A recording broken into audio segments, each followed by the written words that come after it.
He knows not even what his lips shall speak. That is what we are. We are blind to the future. We do not know how to take the next step. We do not know what we are going to speak. We are governed by unknown forces and factors, and we are ignorant about them. Therefore, we cannot really exercise our own personal choice. That is what the common human being is. But there is something different in the case of great souls. Savitri reveals that she has made a choice in Satyavan when she met him in the Shalva forest. She has made a choice in him as her husband. She tells it to her parents when they are in the company of Narad in the palace hall. She has come back after meeting Satyavan to the palace, and she finds them in the palace hall, and it is there she reveals the choice she has made in Satyavan. The moment she utters the word Satyavan, Ashwapati the yogi at once sees a shadow float over the name of Satyavan. Something deeply occult and ominous is what he sees standing behind Satyavan. But then he also sees at once that shadow over his head is chased by a stupendous light. The shadow is there, the shadow is chased by stupendous light. One who is standing behind Satyavan, the shadow, behind him there is a person of light also, of power, who is standing behind him. He sees that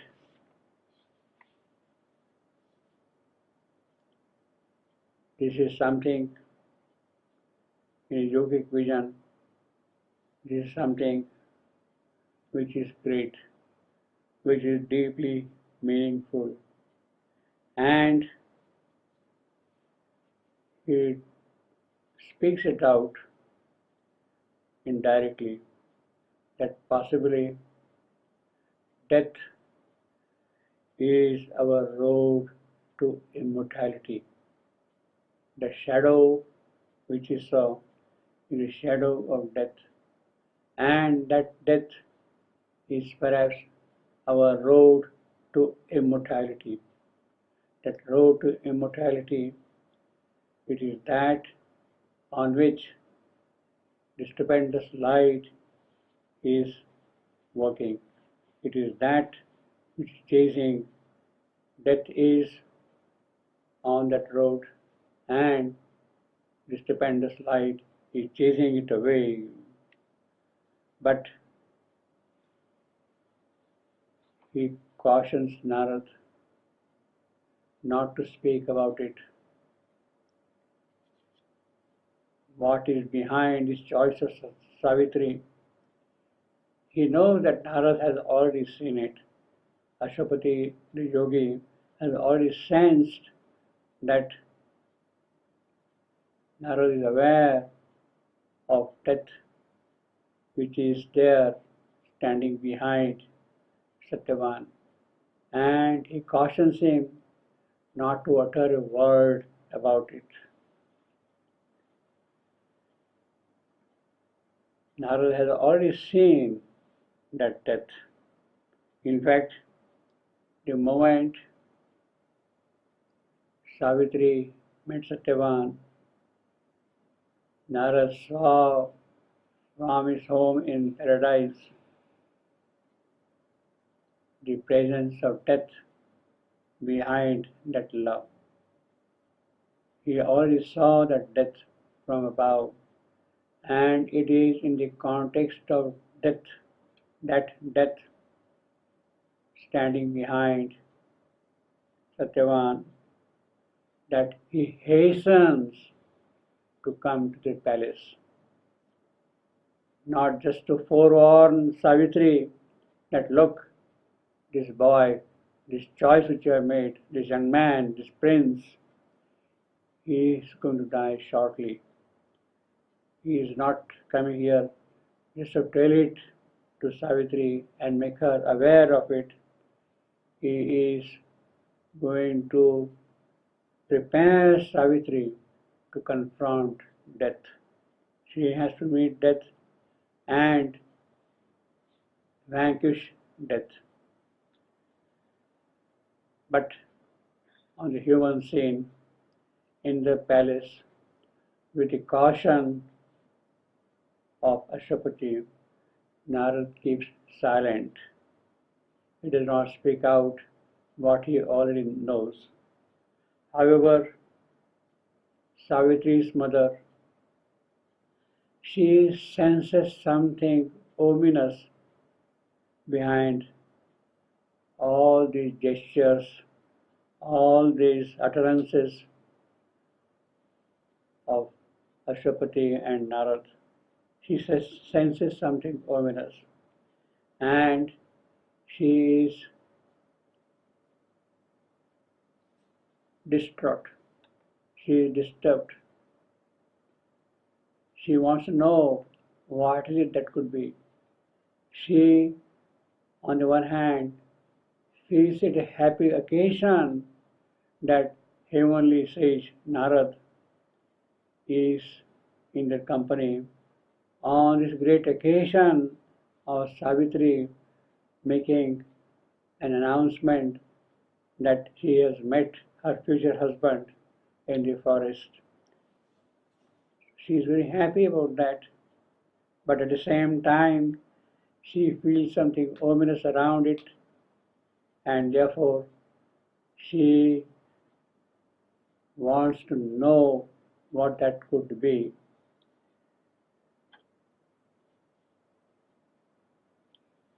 It could be something small, it could be something disastrous also.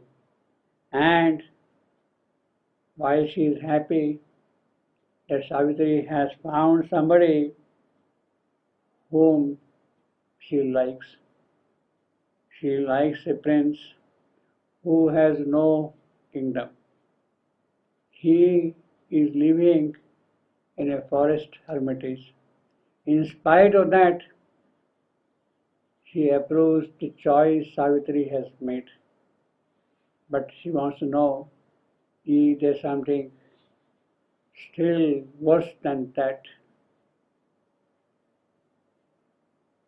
Is Satyavan afflicted by some greater peril, by greater danger?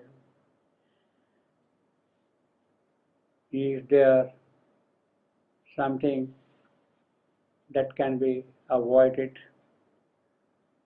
What is the dread which can stop Savitri making the choice? But even if there is the dread, she wants to know what the dread is, because then one could take due precautions about it, prepare oneself and prevent that kind of a thing happening. She therefore insists upon knowing what is the doom that is standing for Savitri in her future. Narad immediately tells Savitri's mother, tells the queen, all right, what is the use of my telling, even if there is going to be the doom for Satyavan? What for? You are helpless. You are immortal. You have no power to overcome that doom. So, what is the purpose of my telling that there is something calamitous which is going to happen tomorrow? What can a mortal do in such a situation? Indeed, he cannot do anything. Nothing. He knows not even one step that he has to take forward. He knows not even what his lips shall speak. And then what is the point in my telling that this is what is going to happen tomorrow? None can refuse what the force of destiny has fixed. The force of destiny is there. It has already fixed something for it, and none can refuse. So what's the point in telling you about that? You have to just accept destiny as it comes.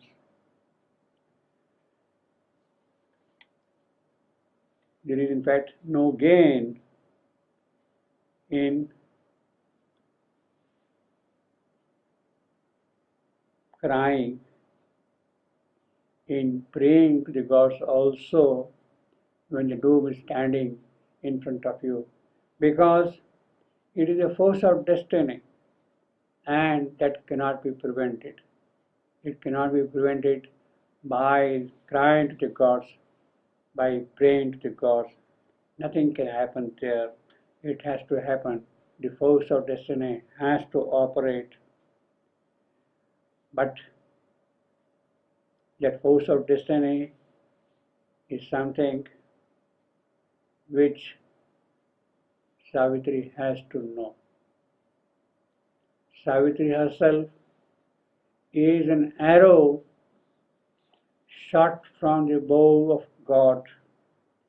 She is an arrow shot from the bow of God.